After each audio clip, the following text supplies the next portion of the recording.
एक राजा और बूढ़े आदमी की कहानी।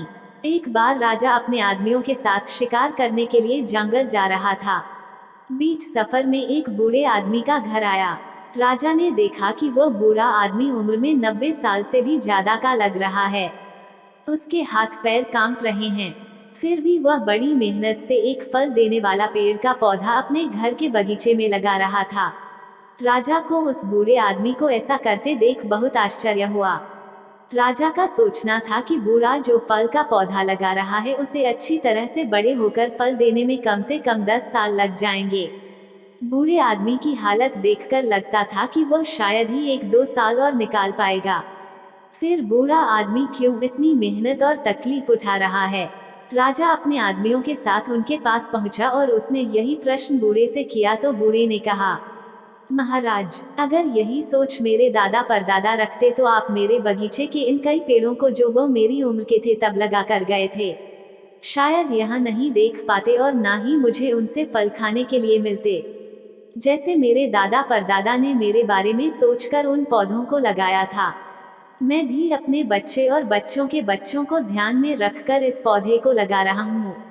मेरे पूर्वजों ने उनका फर्ज अदा किया था, अब मैं मेरा फर्ज अदा कर रहा हूँ। राजा ने जैसे ही बूढ़े आदमी के विचार सुने तो उसके मुंह से वाह निकल गया।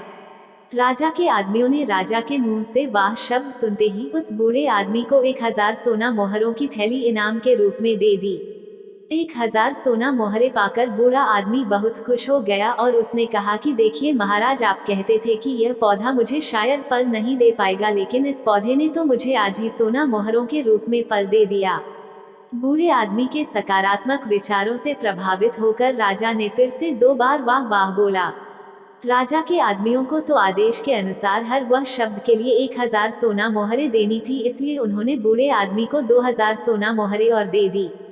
फिर से इतनी सारी सोना मोहरे पाकर बूढ़े आदमी ने खुशी से कहा कि महाराज, मैंने तो सिर्फ सुना था कि कुछ राजा दयालु और बड़े दिल वाले होते हैं, लेकिन मेरी इतनी उम्र हो गई फिर भी कभी देखा नहीं था, लेकिन आज पहली बार आपको देखा तो उस बात पर विश्वास हो गया। राजा के मुंह से अपनी तारीफ सुनकर लगातार 3 बार वाह वाह वाह निकल गया और बूढ़े आदमी को 3000 सोना मोहरे और मिल गई। दोस्तों, ये कहानी जितनी मजेदार है उतनी ही गहरी बात भी सिखाती है। ये कहानी हमें सिखाती है कि हर काम सिर्फ अपने मतलब के लिए नहीं करना चाहिए। जब हम कोई काम निस्वार्थ भाव से करते हैं या दूसरों का भला करने के लिए करते हैं तो उसका फल भी हमें जरूर और जल्दी मिलता है। इसलिए दोस्तों, निस्वार्थ बनो और भलाई करते रहो।